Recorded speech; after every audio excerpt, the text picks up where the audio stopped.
The next phase of the Iraqi military operation against ISIL has begun. These shells are landing in southwestern Mosul, which is under ISIL control. The Iraqi Air Force has dropped millions of leaflets telling residents to get ready to welcome them and warning ISIL fighters to surrender. We liberated eastern Mosul and right now we're going to western Mosul. This is 0 hour. Right now we're in the Al-Azaga district. Now we are going to end this war, God willing. Prime Minister Haider al-Abadi announced the latest offensive.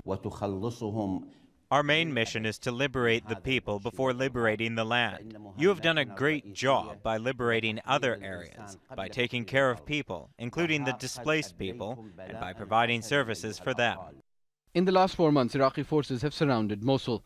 In the north, the Iraqi army has been making gains. In the west, Shia militias, also known as the Popular Mobilization Forces, are holding ground. The elite counter-terrorism force has pushed out ISIL from the eastern side of the Tigris River. And Iraqi federal police, backed up by a military armored division, are pushing from the south. Military sources say some villages south of Mosul were taken from ISIL as the offensive began on Sunday. But ISIL isn't giving up easily. These pictures were filmed 24 hours before the offensive began, and then 2 attacks in government-controlled eastern Mosul. This restaurant, frequented by security forces, was targeted. The owner is afraid of being identified. The situation is very bad. We are opening only 2 hours a day. An attack could happen anytime.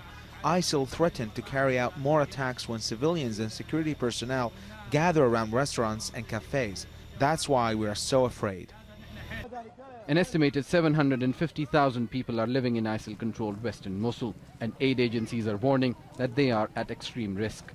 The western part of Mosul may be smaller in size than the east, but it's home to more people. And the biggest challenge facing Iraqi forces will be to avoid civilian casualties as they try and remove ISIL from its last urban stronghold in northern Iraq.